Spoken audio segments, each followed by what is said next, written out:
సార్లు కొడితే 500. ఇప్పుడు మళ్ళీ అయిపోయింది అన్నం కూర దేవునికి పెడతారా అట్లా మళ్ళీ అప్పుడే ఇవ్వాలా అన్ని కలిపి 500 రెండుకి వచ్చి నైవేద్యం పెడితే 500. నైవేద్యం రాకుంటే ఇంకా అట్టే సరేలే.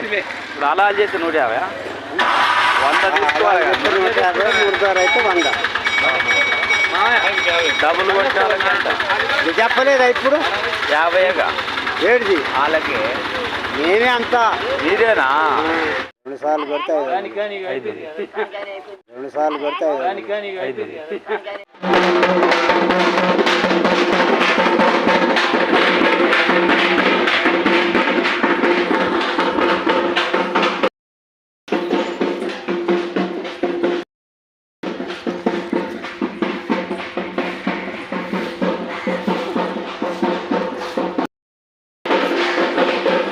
ఎట్లా వ్యవహారం నడుస్తుంది.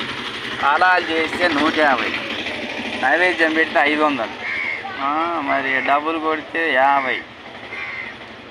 దీంతో ఈ దేవుళ్ళ కాడ వ్యాపారం అవుతుందా దేవుని దర్శనాలు అవుతున్నాయో మనకైతే అర్థం కాదు.